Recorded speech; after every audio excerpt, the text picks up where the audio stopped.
What kind of mother keeps a broken daughter?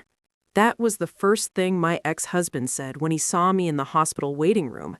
He said it loudly, cruelly, with a smile. What he didn't know, what he couldn't possibly imagine, was that the doctor fighting to save his son's life behind those emergency doors was the very daughter he abandoned 18 years ago. Before I tell you how fate set that trap so perfectly, tell me something. Where are you watching from right now? The emergency ward at Northview Medical Center smelled like disinfectant and fear. I sat stiffly in a plastic chair, both hands wrapped around a paper cup of coffee that had long gone cold. I wasn't here as a patient. I wasn't here as staff. I was here waiting. Waiting for news that could change everything. That's when I heard his voice. Loud, sharp, familiar in a way that made my chest tighten instantly. "Move! Somebody help my son!" I looked up, and there he was. Ethan Cole, the man I once loved, the man who destroyed my life. He burst through the sliding doors carrying a teenage boy in his arms. The boy's face was pale, lips tinged blue, his breathing shallow and uneven. "Nurse!" Ethan shouted. "He collapsed! He just collapsed!" Medical staff rushed in, lifting the boy onto a stretcher and racing him toward the trauma rooms. Ethan stood there, shaking, hands smeared with sweat and fear. Then he turned. His eyes landed on me. Confusion flickered first, then recognition, then, shockingly, amusement. "Well, I'll be damned," he said, laughing under his breath, "if it isn't Marina." I didn't stand. I didn't respond. I just looked at him. "What are you doing here?" he asked, glancing at my worn coat and plain shoes. "Don't tell me you work here. Cleaning floors now?" A few people nearby went quiet. "I'm waiting," I said calmly. He smirked. "Waiting for who? That defective daughter you refuse to give up?" My fingers tightened around the cup. Ethan leaned closer, lowering his voice just enough to sting. "I told you she'd ruin your life. Kids like that don't survive out there."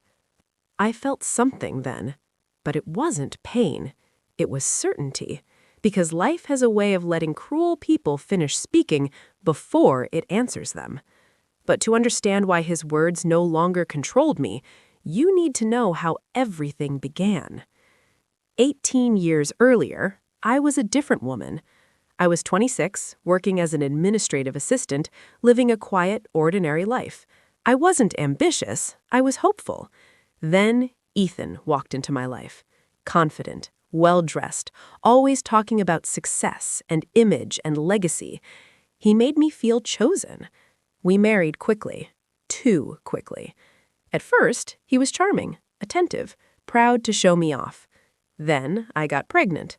Ethan was thrilled, until the doctor's expression changed during the scan. The room went quiet. More tests followed. More silence. Finally, the diagnosis came. Developmental complications. A long road ahead. Uncertainty. That night, Ethan sat at the edge of the bed and said something I will never forget. "I wanted a son," he said flatly. "Not this." I stared at him, stunned. "She's still our child," I whispered. He stood up. "No, she's your problem."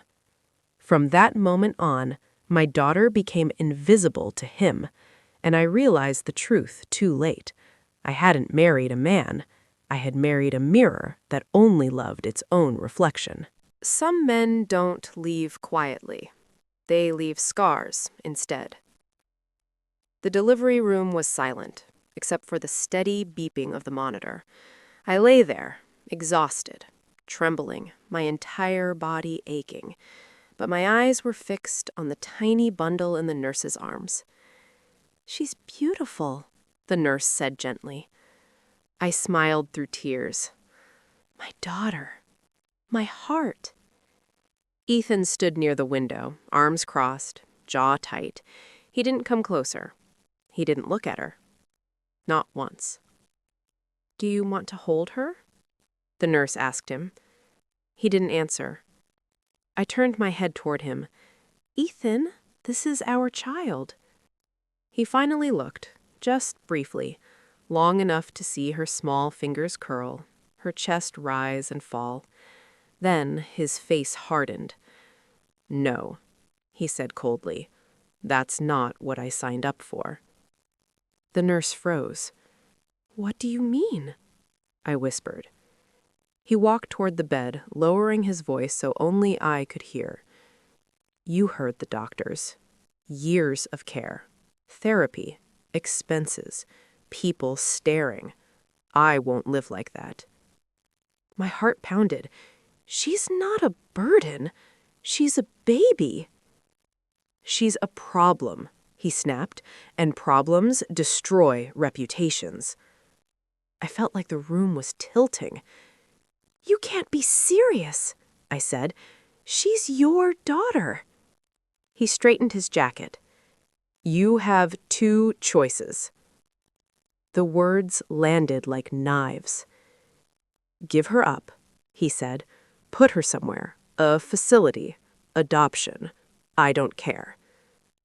My mouth went dry. Or, he continued calmly, raise her alone. I stared at him in disbelief. You'd leave us? You'd leave you, he corrected. She was your decision. Something inside me cracked, and then hardened. I reached out and took my daughter from the nurse, pressing her gently against my chest. Then go, I said quietly. Ethan's eyes narrowed. You're choosing a broken child over your marriage? I met his gaze. I'm choosing love. He scoffed. You'll regret this. Some scars run deeper than time, and some people never see the ones they've created. The emergency room doors slammed open, the sound echoing like a gunshot in my chest. Ethan's son, Noah, was wheeled in on a stretcher, pale and barely conscious. Machines beeped frantically around him. Nurses barked instructions. Ethan froze, his usual composure cracking like glass. And that's when he saw her. Lena, my daughter, his daughter. Dressed in crisp scrubs, mask pulled down just enough to see the determination in her eyes. She moved with precision, confidence, and calm that belied her age. Dr. Lena Carter, she announced, voice steady but sharp. What's the patient's status? The room seemed to shrink. The frantic energy slowed.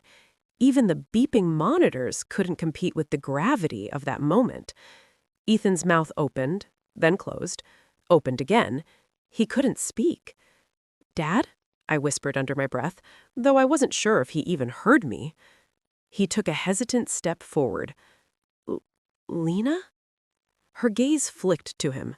Recognition didn't soften her expression. If anything, it sharpened it.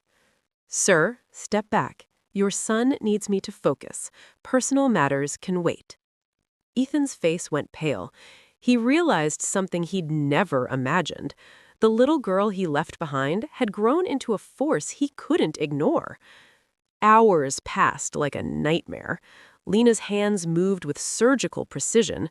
She saved Noah, her every decision flawless, every instruction decisive. I watched from the corner, heart pounding, silently cheering her on. She was my miracle, and now fate had forced the man who abandoned us to witness it. Ethan didn't leave the room once. He hovered near the doorway, a mix of awe, guilt, and disbelief etched across his face. After the surgery, Lena stepped out, removing her gloves. Her face was calm, professional, but the fire in her eyes didn't fade. Ethan approached cautiously, as if afraid she might shatter him with a single word. Lena? He started. His voice trembled. She turned, gaze piercing. You called me a problem once, she said softly. Do you still feel that way? The words cut deeper than any knife.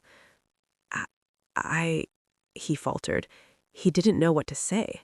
How could he? You walked on me the day I was born, and again when you left me to fight the world alone. But I didn't need you. I survived. I thrived. And now, I just saved your son. Ethan's shoulders sagged. He looked smaller than ever, like a man realizing that time and choices could never be reversed. I didn't know, he whispered. You didn't care to know, but now you see me, and you have no excuses left. He swallowed hard, his eyes filled with tears. Real, raw tears, the kind that come from seeing the consequences of your own mistakes. And for the first time in 18 years, he understood the weight of what he lost. Later, I held Lena's hand as we walked down the hospital corridor. She was quiet, thoughtful. You okay? I asked. She smiled faintly. I always knew I'd have to face him eventually. Today was sooner than I expected. I squeezed her hand. He's your father. You don't owe him anything, Lena. Not apologies, not forgiveness, not attention. He lost that right a long time ago. She nodded, eyes shining. I know, Mom, and he won't forget me now. Not ever. Outside, the sun dipped low. The sky burned orange and gold. A new chapter had begun, not for Ethan, but for us. Because Lena wasn't the little girl who needed saving anymore. She was the woman who saved everyone else. And for once, the world saw the daughter he abandoned and couldn't ignore. Some doors, once opened, can never be closed, and some secrets refuse to stay buried. The next morning, the hospital felt eerily quiet. Most patients were still asleep, the hallways empty except for the occasional nurse pushing a cart. Lena sat at the edge of Noah's bed, reviewing his charts. He was awake now, groaning softly, still weak from surgery. Mom? Noah's voice cracked. He tried to smile, but it hurt him too much. I'm here, sweetie, I said, brushing back his damp hair. You're safe now. Lena's eyes softened as she watched him. Her little brother, once so vulnerable, was now smiling faintly, trusting her completely. But the peace was about to shatter. Ethan stepped into the room, hesitating at the doorway. His face was pale, guilt etched in every line. Dad? Noah asked, confused. Lena stiffened. Stay back, she warned him gently, though her tone carried steel. Ethan swallowed hard. I just want to see how he's doing. No, Lena said firmly. You left us once. Don't try to step back in until you've proven you've changed. Your words mean nothing without actions. Ethan nodded, shame pressing down on him like a weight he couldn't lift. Later, as Lena checked Noah's vitals, she received a message on her phone. Her eyes widened slightly, lips pressing into a tight line. What is it? I asked, noticing the sudden change. She hesitated, then said quietly, It's something about Dad. Something he's kept from us all these years. My stomach sank. What kind of something? She shook her head. I don't know yet, but we need to find out. Ethan, standing nearby, suddenly looked anxious. His carefully built facade of control was cracking. Lena, he began, it's not what you think. She cut him off. Save it. If you truly cared, you would have told us years ago. Now it's too late for excuses. That evening, Lena quietly accessed a folder on her laptop, encrypted, hidden, files she had stumbled across while organizing old family documents. Her fingers trembled slightly as she opened the first file. Photos, letters, documents. And there it was, the truth. Ethan had a second secret family, a daughter he never mentioned. She was Noah's half-sister. And the shocking part, he had provided for her financially while abandoning us. Noah's eyes widened as Lena revealed the truth gently. You have a sister? He stammered. I didn't know either, Lena said softly. We've been lied to, and the person responsible has to face it. Ethan's face drained of color. He couldn't hide it. His past, his lies, his choices. All of it was laid bare in front of the children he abandoned. I didn't mean for, he started, voice breaking. You didn't mean for anything, Lena interrupted, voice sharp. You chose. You chose her over us, and now you're finally seeing what that costs. Noah, holding back tears, looked at his father. I trusted you, he whispered, and you weren't there when I needed you. Why should I believe you now? Ethan had no answer. None. And in that silence, Lena realized something. Her father's guilt might never be enough. His attempts at redemption, no matter how sincere, had a high price. That night, Lena sat in her room, staring at the city lights below. Noah slept peacefully, unaware of the emotional storm swirling above him. I saved him, Lena, whispered tears slipping down her cheeks. But can I save us from him? Can I forgive what he did? I hugged her, holding her tight. You saved your brother, Lena. That's what matters. The rest is up to him. And outside, the city breathed on, unaware of the family drama unfolding in the hospital tower. Because some truths are heavier than anyone can bear, and some fathers can never escape the consequences of their choices. The truth has a way of arriving, even when we're not ready to face it. The next morning, the hospital felt like a storm had passed, but inside the Vance family, the air was heavier than ever. Noah was awake, quietly reading a book by the window, but his hands trembled slightly. He had sensed the tension between Lena and Ethan yesterday. Lena, meanwhile, couldn't focus on anything. The files she had found were burning in her mind. She had to see the other child, the daughter her father had hidden from them. I need to find her, Lena whispered to me, voice tight. I can't let him hurt her like he hurt us. But what if she hates me for what he did? I put a hand on her shoulder. Lena, you don't know her yet. Right now, all you can do is approach with truth and care. Later that afternoon, Lena's phone rang. The caller ID flashed an unknown number. Hello? She answered, heart pounding. Is this Lena Vance? A soft, hesitant voice asked. Yes. Who's this? My name is Mia Carter. I think we're related. The line went silent. Lena froze. Her eyes darted to Noah, who was now standing beside her. It's true, Lena whispered under her breath. You're my father's other daughter. Yes, Mia said, voice trembling. I didn't know until recently. I just want to meet you and my brother. Noah's eyes widened. Brother? Me? Yes, Mia replied. We're half-siblings, and I need to understand why our father kept us apart. Ethan, overhearing Lena's side of the conversation, turned pale. His carefully built world was crumbling. Lena, he started, but she cut him off. No, Ethan, you will not ruin this moment. You hid her from us for years. Now it's time to face your choices. He didn't protest. He knew he couldn't. 2 hours later, Mia arrived at the hospital. She was slightly older than Noah, around 17, with dark eyes that mirrored Lena's. Her expression was cautious, wary, but a spark of hope lingered. Lena met her at the entrance. Mia, welcome. I'm your sister. Mia hesitated, studying Lena's face. You don't hate me?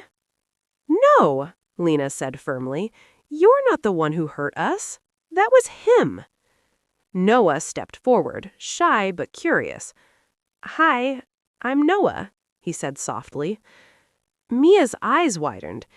You're younger than I imagined, she smiled faintly. But I'm glad we're meeting now. Then Ethan, unable to hold back any longer, stepped into the room. His voice cracked. Mia, I know I don't deserve your forgiveness, but please. Mia's gaze hardened. Forgiveness? You abandoned us, left your first family, and tried to hide me like a secret. Why should I forgive you? Ethan's head dropped. I thought I was protecting everyone. I was wrong. Lena stepped forward, her voice like steel. You don't get to manipulate her emotions now. You lost that right a long time ago. Noah, still confused but sensing the tension, grabbed his sister's hand. It's okay, Mia. We'll figure this out. Together. Mia looked at him, eyes glistening. You trust me? Noah nodded. We're family, and family, well, sticks together. That night, Lena sat with Noah and Mia in the hospital room. They laughed softly, shared small stories, and slowly built a fragile bridge over years of lies and pain. Outside, Ethan watched silently, knowing that his redemption, if it were even possible, would be long, painful, and uncertain. Because some truths, once revealed, cannot be hidden again. And some families, no matter how fractured, can find hope in the most unexpected places. Some secrets don't just change the past, they can shatter the future. The hospital was quiet that night, but inside the Vance family suite, storm clouds brewed. Mia, still holding Noah's hand, looked uneasy. Lena, there's something you need to know about our father, something I found in old documents at my mother's house. Lena froze. What is it?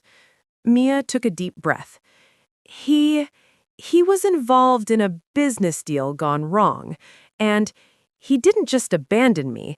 He hid something dangerous, something that could still hurt us today. Noah's eyes widened. Dangerous? How? Mia's voice shook. I'm not sure, but there's a name repeated over and over in his files. A man, someone powerful, someone who might still be looking for revenge. Ethan, overhearing this, paled.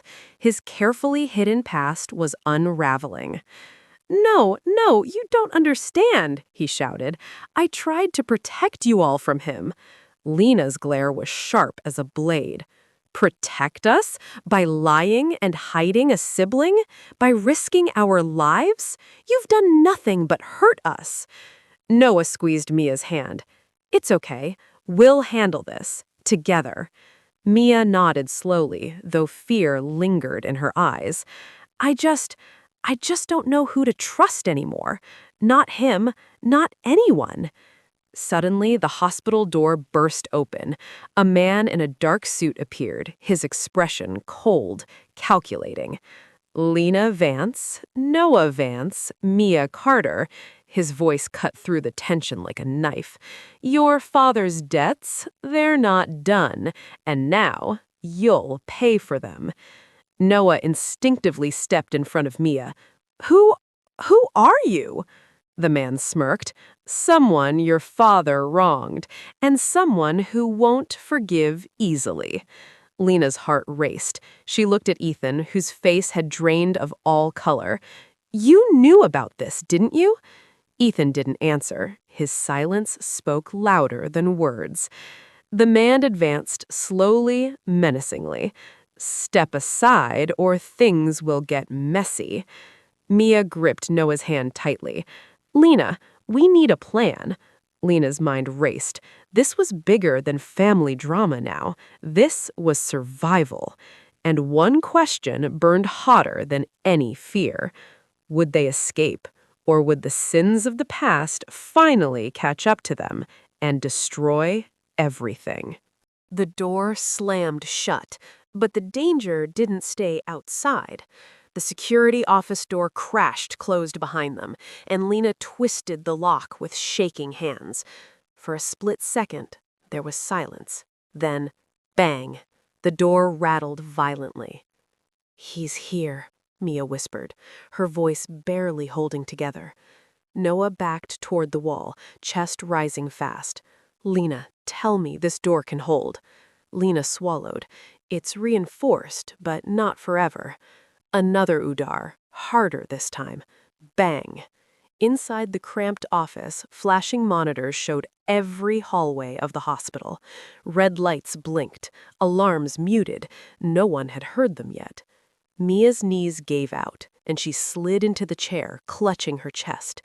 "This is my fault. If I hadn't come back—" "No," Noah said firmly, kneeling in front of her. "This isn't on you. This started long before you ever knew us." Lena glanced at the cameras and froze. On one screen, Ethan was standing face to face with the man in the dark suit, and he wasn't running. Sometimes the scariest betrayal doesn't come from an enemy, but from family. "What is he doing?" Lena whispered. The audio feed crackled on. "You promised," the man said coldly. "You said you'd keep them out of this." Ethan's shoulders slumped. "I tried. I swear I tried. But they found each other anyway." Mia's breath hitched. "Promised what?" Noah turned slowly toward Lena. "Dad didn't just hide a past, did he?" Lena didn't answer. She already knew. On the screen, the man leaned closer to Ethan. "Then you'll finish it. Bring me the girl." Mia's blood ran cold. "The girl?" The man's eyes flicked toward the camera, as if he could see her through the screen. Mia Carter. When he said her name, everything changed. Mia stood up suddenly. "What does he want with me?" Lena's mind raced back to the files, the dates, the sealed envelopes, the medical records that didn't make sense. "Oh my God," Lena whispered. Noah grabbed her arm. "What?" "She's not just part of this by accident," Lena said slowly. "Mia, your mother wasn't just connected to Dad's past." Mia's eyes filled with panic. "Lena, stop! Tell me!" Lena hesitated, then said it. "You were the leverage." The door shook again. Crack! The metal split. "We don't have time," Noah said. "Explain, now!" Lena exhaled sharply. Dad owed that man millions, but money wasn't the real problem. He was running something illegal, experiments, offshore clinics, fake patient identities. Mia felt dizzy. "Why are you telling me this?" "Because," Lena said, voice breaking, "your birth records were altered. Your name appears in the files as collateral." She wasn't just abandoned, she was traded. Mia staggered back. "No, no, that's not possible." Noah stood up, anger blazing. "You're lying." "I wish I was," Lena said. "Your mother took you and disappeared to protect you. Dad told the man you were dead." Silence swallowed the room. Then Mia laughed, soft, broken. "So I've been running my whole life, and I never even knew why." Another violent Udar slammed into the door. Crack! The metal split. On the screen, Ethan raised his hands slowly. "Give me 1 hour," Ethan said. "I'll bring her to you." Mia screamed, "No!" Noah punched the desk. "He's selling her out." Lena's heart shattered, but then she noticed something. Ethan slipped something into his pocket, a phone, and before the feed cut, he mouthed 2 words directly into the camera. "Trust me." Was it a trap or the final betrayal? The door finally burst open. The man stepped inside, gun raised, smile sharp. Well, family reunions are always messy. Noah stepped in front of Mia without thinking. "Touch her," he said through clenched teeth, "and you won't walk out of here." The man chuckled. Brave, just like your father. He raised the gun, and suddenly the hospital alarms exploded to life. Flashing lights flared, footsteps echoed from every direction. The man's smile vanished. What did you do? He snarled.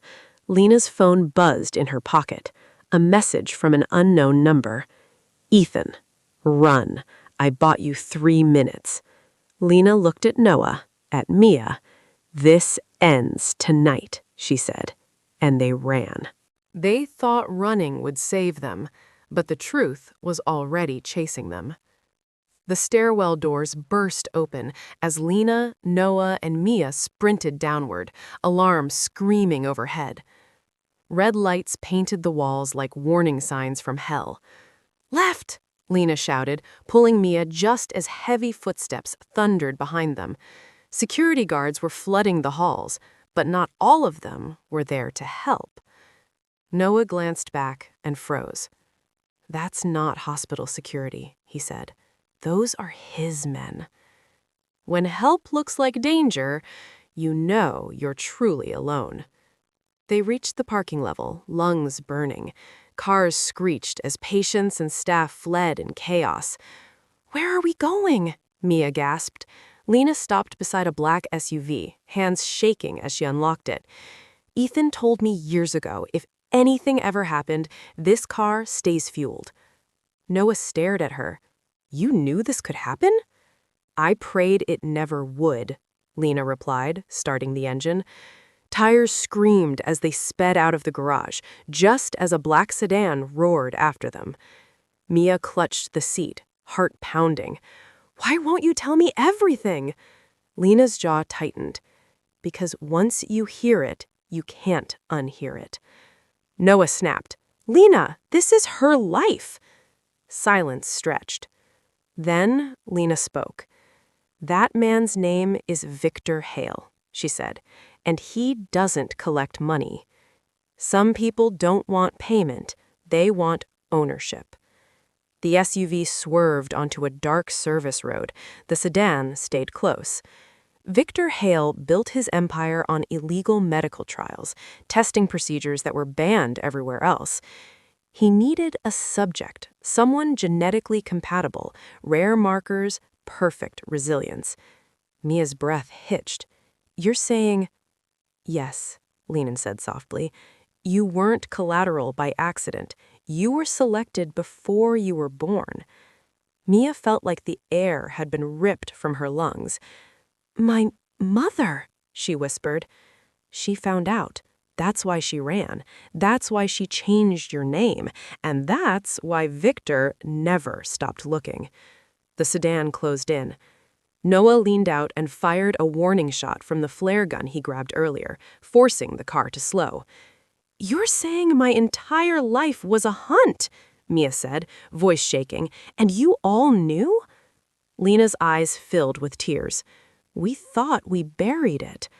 The truth wasn't buried, it was waiting. Suddenly, Lena's phone rang. Unknown number. She answered. Ethan's voice came through, low and urgent. You're heading south, that's wrong. Ethan, Noah shouted, are you insane? You almost handed her over. I did what I had to, Ethan snapped. Victor thinks I betrayed you. He took the bait. Mia grabbed the phone. Why me? Ethan paused. Because, he said quietly, you're the only proof that can destroy him. The SUV screeched to a stop under an overpass. What proof? Mia demanded. Ethan's voice cracked. Your bloodline, your records, the trial data tied to you. If it goes public, Victor goes to prison for life. Silence. So he wants me because I can end him, Mia whispered. Yes, and because you're alive. She wasn't the experiment, she was the evidence. Gunshots rang out. The sedan slammed into the SUV's rear. Noah shouted, They're here! Ethan's voice sharpened. Listen to me carefully. There's a storage unit, Unit 417. Inside is everything. If Victor gets you before that data reaches the authorities, this ends badly. Lena's hands shook. "What about you?" Ethan hesitated. "I won't be making it out." "No!" Mia screamed. "This is my redemption. Protect her." The call went dead. Victor stepped out of the sedan, adjusting his jacket calmly, gun in hand. "Miss Carter," Victor called out, voice smooth. "Running only delays the inevitable." Mia stepped forward, before Noah could stop her. "I'm done running," she said, voice steady despite her fear. Victor smiled. "Good, because now we negotiate." When she stepped forward, she didn't know she was stepping into a trap. Victor raised his phone. On the screen, Ethan, beaten, bloodied, alive. "One move," Victor said softly, "and he dies." Mia froze. Noah's fists clenched. Lena's heart shattered. Victor leaned closer. "So tell me, Mia, how much is one man's life worth?" He forced her to choose, and either answer would ruin her forever.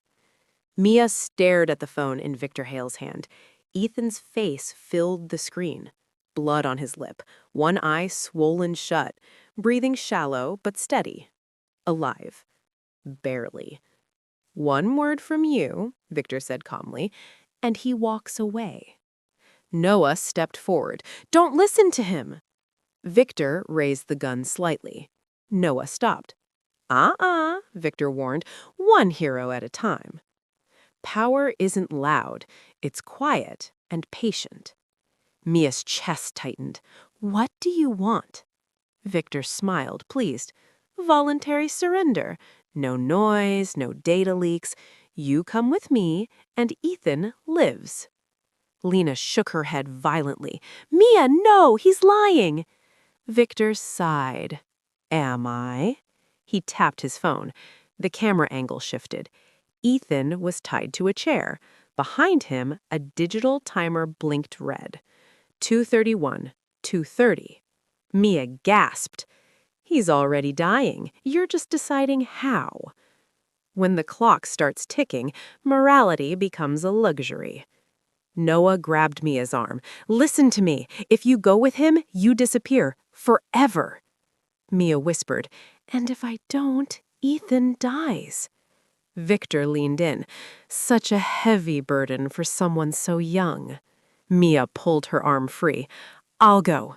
"No!" Lena screamed. Victor raised a hand. "Smart girl." Mia stepped forward, but then stopped.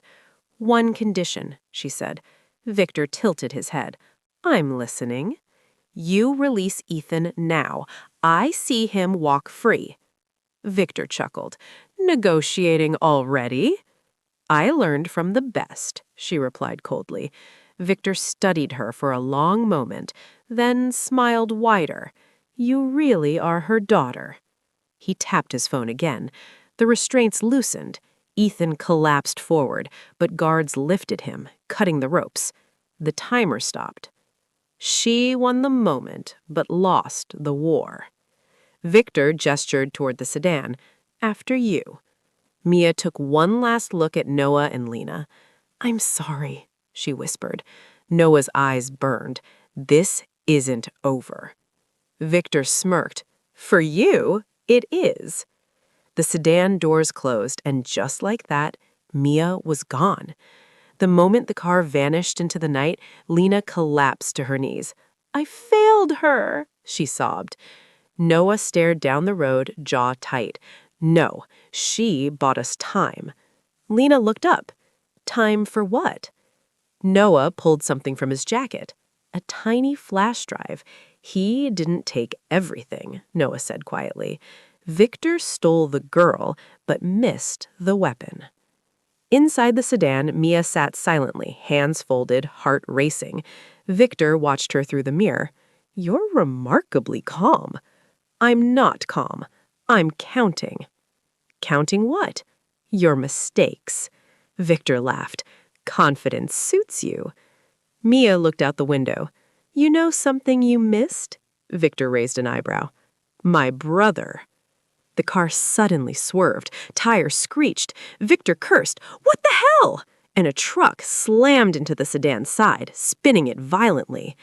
Airbags exploded, glass shattered. Mia screamed as the world flipped. The rescue didn't come from where she expected. When the car finally stopped, smoke filled the air. Victor groaned, dazed. Mia kicked the door open and fell onto the asphalt. A figure ran toward her. Ethan. Bleeding, limping, but standing. "Mia!" he shouted. Victor raised his gun weakly. Ethan fired first. The gun skidded across the road. Police sirens wailed in the distance. Victor laughed, even as officers surrounded him. "You think this ends me?" Ethan stepped forward. "No." Mia held up her wrist. The hospital bracelet.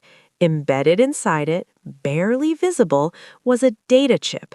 Victor's smile vanished. "You hid it? On her?" Mia met his eyes. "You taught me how predators think." She didn't escape the experiment, she outgrew it. Victor was dragged away, screaming threats. As the sirens faded, Mia collapsed into Noah's arms.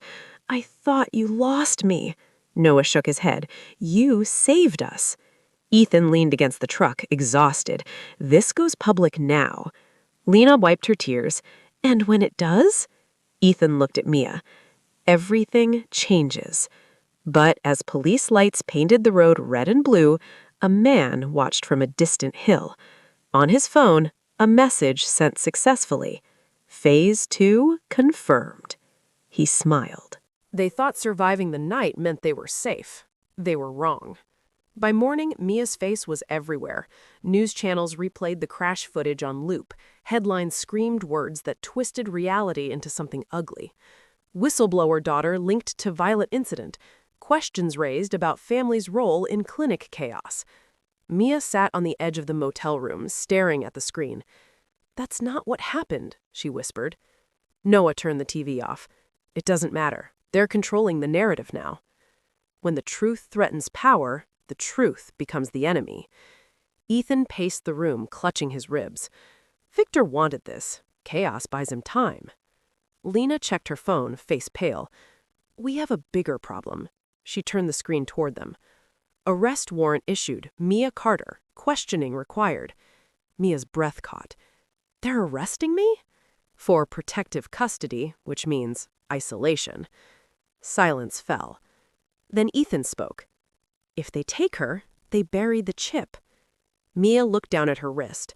The chip, the evidence, was still there. "So what do we do?" she asked. Noah's jaw tightened. "We disappear." Hook. Running doesn't mean you're guilty. Sometimes it means you know too much. They moved fast. Different clothes, burned phones, cash only. By noon, they were already ghosts. But Victor Hale's reach didn't stop at city limits. 2 states away, inside a sleek glass office, a man named Arthur Kane watched the same news footage, Victor's replacement. "Activate Phase 2, he said calmly. An assistant hesitated.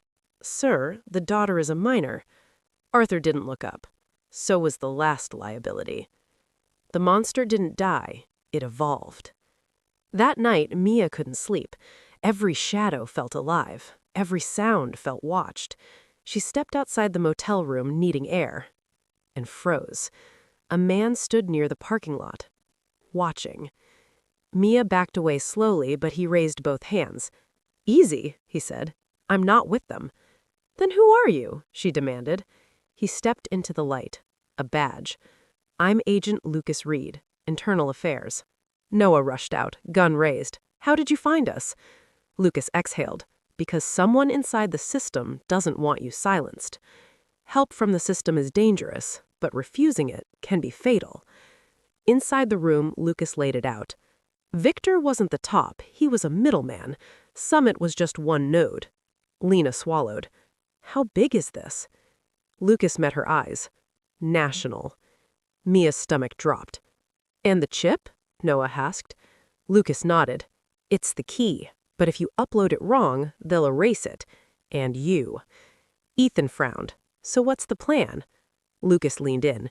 "We leak it live. Unstoppable. One shot. One upload, one chance, no rewinds. Before they could respond, bang! The window exploded inward. Glass sprayed everywhere. "Down!" Noah shouted. Gunfire ripped through the walls. Mia screamed as Noah pulled her behind the bed. Lena dragged Ethan toward the bathroom. Lucas returned fire. "They found us!" he yelled. Smoke filled the room. Sirens wailed, but not police. Private security. Summit's people.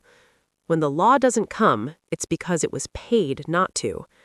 A bullet grazed Mia's arm. She cried out, but kept moving.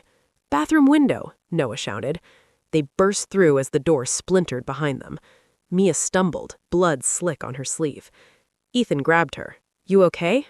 She nodded. "I still have it." They hit the alley running. Behind them, the motel burned. They didn't stop until dawn. Exhausted, broken, alive. Lucas checked his phone. "They're locking everything down. You have hours, maybe less." Mia looked at the sky, shaking. All this for telling the truth? Noah knelt in front of her. For changing it. The truth was no longer just dangerous. It was contagious. Mia took a deep breath. "Then we don't wait." Everyone looked at her. "We go live, now, before they rewrite us." Lucas nodded slowly.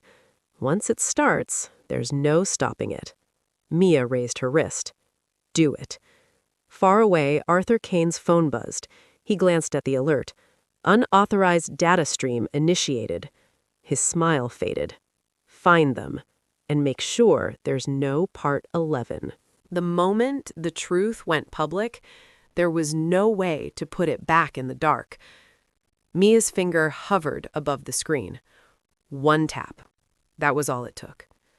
Around her, the room was silent except for the hum of an old laptop and the sound of her own breathing. Noah stood at the door, gun ready. Lena worked furiously on a second device, setting mirrors, backups, anything to keep the feed alive. Lucas checked his watch. Once this starts, they'll have less than 5 minutes before the first servers light up. Mia swallowed. And after that? Lucas met her eyes. After that, the world knows. Power survives in silence. Exposure is its only fear. Mia pressed go live. The screen flickered.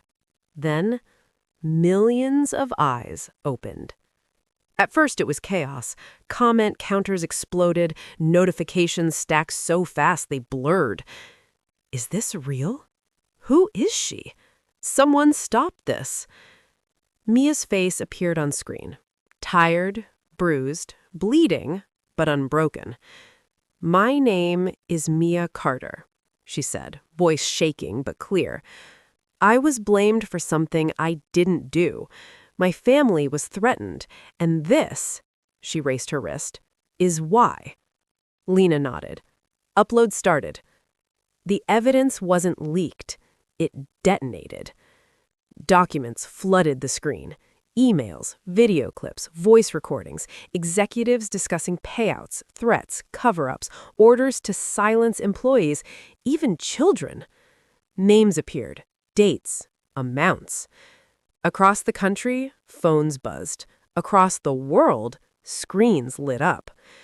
Inside a black SUV, Arthur Kane slammed his fist against the seat. "Shut it down," he barked. "They're using decentralized nodes. We can't kill it fast enough." Arthur's face twisted. "Then we kill the source." When they can't stop the truth, they try to erase the truth teller. Gunfire erupted outside the building. Noah cursed. "They're here." Lucas grabbed his radio. "We need extraction, now." Mia kept talking. "They lied," she said into the camera.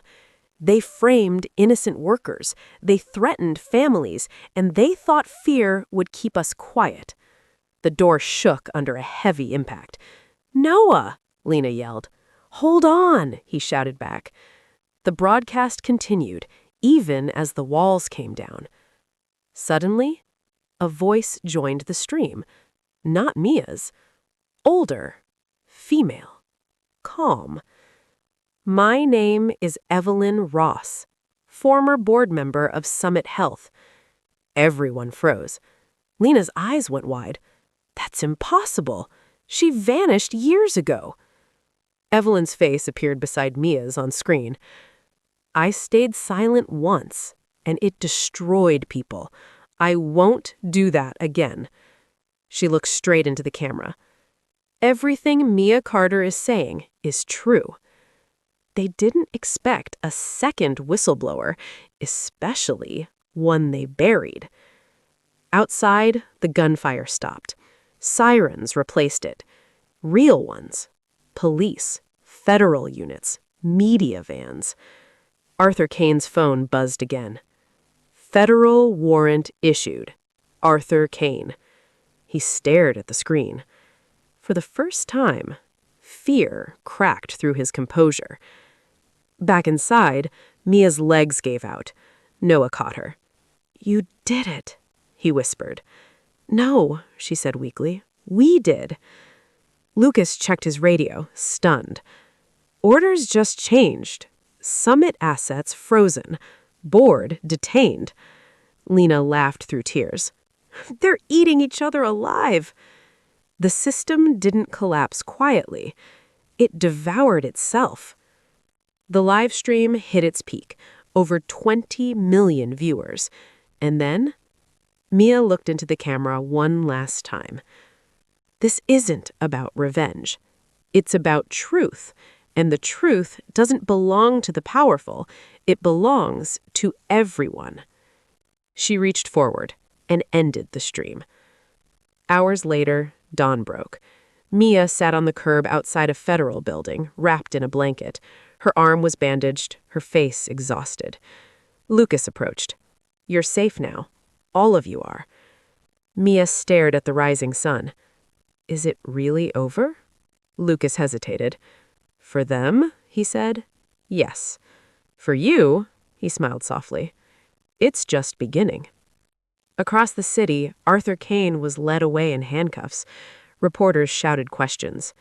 He said nothing. But as he passed a screen replaying Mia's face, he looked away. They tried to erase her. Instead, she became impossible to forget. Noah sat beside Mia. What happens now? He asked. Mia thought of her sister, of the past, of everything that was taken, and everything that survived. Now, she said quietly, we heal. Winning didn't feel like victory. It felt like finally being able to breathe. The world didn't end the morning after the broadcast. It kept moving. Traffic lights changed, coffee brewed, kids went to school.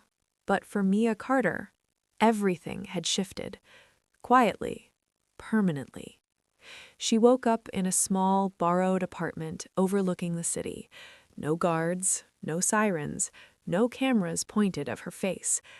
Just sunlight. For the first time in months, she slept without fear. Justice is loud in the courtroom, but its real work begins after. The news cycle exploded for weeks. Executives arrested, board members resigned, assets frozen, investigations launched. Arthur Kane's name became a headline synonymous with corruption. Summit Health collapsed under the weight of its own secrets. People called Mia a hero. But heroes, she learned, still wake up tired, still flinch at unknown numbers, still carry scars no verdict can erase. Noah recovered quickly. He went back to his quiet life, turning down interviews, choosing peace over praise. Lena vanished into the digital shadows again, leaving behind one message. If they ever come back, I'll know. Lucas stayed, not as a protector, as a friend. The danger passed, but the reckoning remained. One afternoon, weeks later, Mia received a request. Not from the media, not from lawyers, not from strangers, from Evelyn Ross, the woman who had reappeared at the perfect moment. They met in a park far from cameras. Evelyn looked older up close, smaller, human. "I wanted to say this in person," Evelyn said. "I stayed quiet once. You gave me the courage to speak." Mia studied her. "Silence protects the wrong people." Evelyn nodded. "I know." They sat in silence for a while. Then Evelyn stood. "Take care of yourself, Mia. The world needs people who don't disappear." Not all endings need forgiveness. Some only need truth. Months passed. Life rebuilt itself slowly. Mia found work, not cleaning, not hiding, but helping other whistleblowers navigate the storm she survived. She taught them one thing above all: document everything, trust carefully, never stand alone. At night, she still looked out the window sometimes, half expecting headlights to stop below. They never did. One evening, as the city lights flickered on, Mia received a final notification. Case closed. Final convictions entered. She didn't cheer. She didn't cry. She closed her eyes and exhaled. Final hook. Closure doesn't arrive with fireworks. It arrives with peace. Mia walked to the mirror. The woman staring back wasn't broken. She was forged. They had tried to silence her, to scare her, to erase her. Instead, they taught her who she was, and who she would never let the world forget again. If this story moved you, even a little, remember this: power depends on silence. Truth only needs one brave voice. If you enjoyed this series, subscribe, press the bell icon, and tell us in the comments where you're watching from. More stories are coming, and some of them might sound uncomfortably real.